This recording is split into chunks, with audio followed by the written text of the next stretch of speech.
ಅಲ್ಲ, ಅಂದರೆ ಈ ಪೊಲೀಸ್ ಕುಟುಂಬಗಳಿಂದ ಒಂದು ಪ್ರಶ್ನೆ ಕೇಳುತ್ತೇನೆ ನಿಮಗೆ. ಕುಟುಂಬಗಳ ಕಡೆಯಿಂದ ಪೊಲೀಸ್ ಆಫೀಸರ್ಗಳಿಗೆ ಅಥವಾ ಪೊಲೀಸ್ ಸಿಬ್ಬಂದಿಗೆ ಕುಟುಂಬನ ನಾನು ಚೆನ್ನಾಗಿ ನೋಡ್ಕೊಂಡೆ ಅನ್ನೋ ಸ್ಯಾಟಿಸ್ಫ್ಯಾಕ್ಷನ್ ಇರುತ್ತಾ, ಕೆಲಸ ಮತ್ತು ಕುಟುಂಬ ಎರಡನ್ನೂ ಇಟ್ಟಾಗ?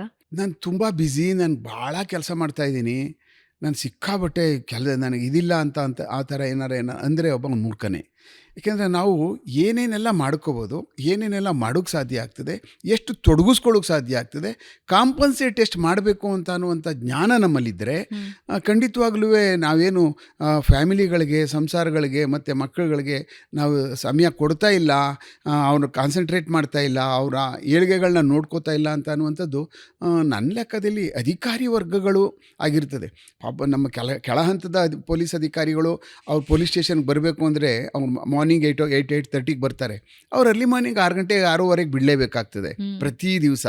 ಅದಾದಮೇಲೆ ಮತ್ತೆ ವಾಪಸ್ ಅವ್ರು 8:30 8:30 ಬೇರೆ ಶಿಫ್ಟ್ನವ್ರು ಬಂದು ಅವ್ರು ಅಲ್ಲಿ ಡ್ಯೂಟಿ ಕೊಡುವವರೆಗೂ ಅವ್ರು ಇರ್ತಾರೆ. ಅಂದರೆ ಮತ್ತೆ ವಾಪಸ್ ಅವ್ರು ಹೋಗೋಷ್ಟೊತ್ತಿಗೆ 10 ಗಂಟೆ 10:30 ಅದೇ ಆಗುತ್ತೆ. ಅಂತಂದರೆ ಆ ಮನುಷ್ಯ ಯಾವತ್ತೂ ಬೆಳಕಿನಲ್ಲಿ ಕಾಣಿಸೋದೇ ಇಲ್ಲ ಅವ್ರ ಮನೆಗಳವ್ರಿಗೆ. ಆಮೇಲೆ ಇನ್ನೊಂದೇನಾಗುತ್ತೆ ಅಂತಂದರೆ ಪಾಳಿ ಕೆಲಸಗಳಿಲ್ಲ ಯಾವುದೇ. ಈಗ ಪೊಲೀಸಿಂಗಲ್ಲಿ ABC ಅಂತ ಮೊದಲು ಪಾಳಿಗಳು ಮಾಡ್ತಾಯಿದ್ವಿ, 8 ಅವರ್ಸ್ ಡ್ಯೂಟಿಗಳೆಲ್ಲ.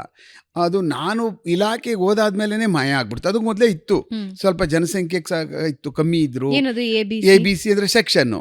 ಬೆಳಗ್ಗೆ 7 o'clock 2 ಗಂಟೆವರೆಗೂ, 2ರಿಂದ 8 ಗಂಟೆವರೆಗೂ, 8ರಿಂದ ಬೆಳಗ್ಗೆ 6 ಗಂಟೆವರೆಗೂ ಅಂತ ಪಾಳಿನಲ್ಲಿ ಕೆಲಸ ಮಾಡ್ತಾ ಇದ್ದದ್ದಿತ್ತು, ಶಿಫ್ಟ್ ವೈಸು.